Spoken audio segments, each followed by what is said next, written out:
शतकम की व्याख्या चल रही है और अर्थ पद्धति में हमने 38 श्लोकों तक का अध्ययन कर लिया। आज 39वां श्लोक है और इसमें बताया गया कि राजनीति की वैश्या से तुलना की गई, राजनीति की वैश्या से तुलना की गई है। आइए देखते हैं कि राजनीति और वैश्या में क्या क्या समानताएं हैं। तो हमारे चैनल से जुड़े, अच्छा लगे तो शेयर करें। वारांगना इव अर्थात वैश्या की तरह, वारांगना की तरह नृपनीति राजनीति, जो राजाओं की नीति होती है, जो राजनीति होती है, वह वारांगना इव अनेक रूपा, वैश्याओं की तरह अनेक स्वरूप वाली होती है। चौथी लाइन में भर्तृहरि ने कहा कि जो नृप नीति है वह वारांगना की तरह अनेक रूप वाली होती है। कैसे होती है? ऊपर की लाइन में आ जाओ। सत्यन्द्रिता च परुषा प्रियवादनी च, यह कभी सत्य बोलती है तो कभी झूठ बोलती है। यह वारांगना की विशेषता है कि वह कभी सच बोलेगी और कभी झूठ बोलेगी। सच ये है कि मैं तुमसे प्रेम करती हूँ, झूठ ये है कि मैं उससे प्रेम नहीं करती। करती तो सबसे प्रेम है, वह सबके साथ सोना चाहती है, किसी को वह इनकार नहीं करेगी। लेकिन जो उसका खास होगा, जो मालदार पार्टी होगी, जिससे उसे ज़्यादा पैसा लेना होगा, कहेगी कि मैं प्रेम केवल तुमसे करती हूँ। सत्यानृता, यही सत्य है और यही अनृता है।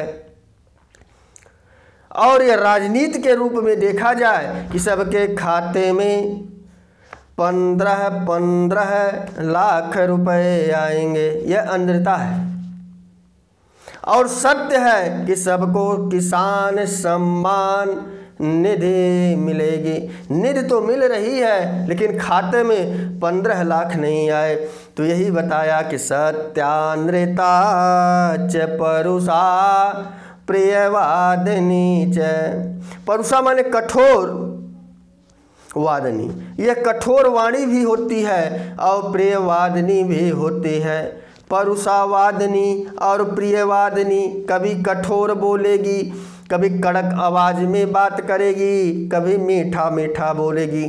चुनाव आ गया, वही नेता प्रिय भाषण करने लगता है। चुनाव खत्म हो गया, जीत गया, उसकी बातें आपको अब चुभने लगेंगी, वह कठोर वाणी का इस्तेमाल करने लगेगा। इसीलिए भर्तृहरि ने कहा कि वारांगना एव वारांगनेव नृपनीतिरनेक रूपाम। पहला बताया सत्यानृतांच परुषा प्रियवादिनी च। एक परुषावादिनी भी स्वरूप है और एक प्रियवादिनी स्वरूप है। चुनाव आते ही सारे राजनीति लोग या राजनीति को जानने वाले लोग प्रिय प्रिय बोलने लगते हैं। भैया, बाबू, चाचा आदि करके बात करते हैं। लेकिन जैसे ही चुनाव समाप्त हो गया, भैया, बाबू, भैया सब खत्म हो जाएगा। कौन हो, क्यों आए हो, क्या कार्य है, गलत है कि सही है, ऐसी आवाज में बात करेंगे। लेकिन चुनाव है, चाचा, भैया, ताऊ, मामा, दादा, जो पद होगा उस पद के अनुसार वह बात करेंगे, सम्मान करेंगे। लेकिन उसके बाद वह सम्मान को छोड़ो, एकदम कड़क आवाज में बात करेंगे। इसीलिए भर्तृहरि ने कहा कि सत्यानृता च परुषा प्रियवादिनी च। दूसरी लाइन में बताया हिंसा दयालुरपि चार्थ परावदान्य। यह हिंसक भी होती है कि लोग राजनीति में सत्ता की चाह में, कुर्सी की चाह में अपने पुत्र की भी हत्या करवा देते हैं। और दयालु भी होती है, पुत्र की हत्या भी लोग करवा देंगे। और दयालु भी होती है कि लोग दयालुता के कारण न चाहते हुए भी अच्छे अच्छे पद पर पहुंच जाते हैं। तो इसी तरह वारांगना भी है। वारांगना भी क्या करती है? कि जब उसके भेद बहुत सारे पैसे को चूस कर इकट्ठा कर लेती है तो अब आपका प्रयोजन नहीं रह गया, आप कंगाल हो गए, आपकी हत्या करवा देगी।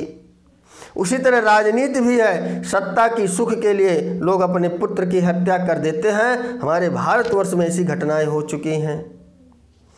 और चा अर्थ पराम, और यह धन पर केंद्रित है और वादान्या और उदारता भी है।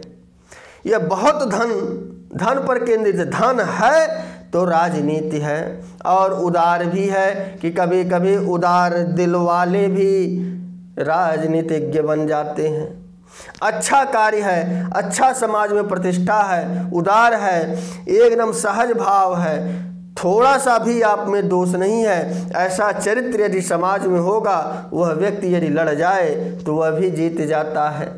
यह उदार भी है और धन पर भी केंद्रित है।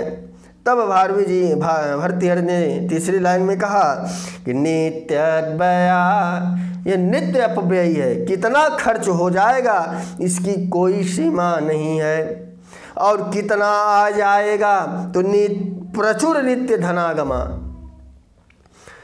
नित्य व्यया प्रचुर, बहुत ज़्यादा मात्रा में यह खर्च भी होती है। वैश्या को पालना, धन का नाश होना। यदि वैश्या संभल गई तो आपको बहुत सारा धन देगी, इसीलिए लिखा प्रचुर नित्य धनागमाच। इसी तरह राजनीति भी है, धन कितना जाएगा, खर्च कितना होगा, कोई लेखा जोखा नहीं है, और कितना धन आएगा इसका भी कोई लेखा जोखा नहीं है। तो नित्य व्यया प्रचुर नित्य धनागमांच, यह नित्य व्ययी भी है, माने बहुत ज़्यादा खर्चीली भी है और बहुत ज़्यादा धन को उत्पादन करने वाली है। वारांगने व नृपनीतिरनेक रूपा, यह जो राजनीति है, नृपनीति है, वारांगना के समान अनेक रूपों वाली है। क्लियर हो गया। तो भारवी जी ने इसमें राजनीति की तुलना एक वैश्या से की। तो वीडियो कैसा लगा कमेंट में बताइए। तो आज के लिए इतना ही। नमः संस्कृताय, शुभ संध्या, शुभ रात्रि।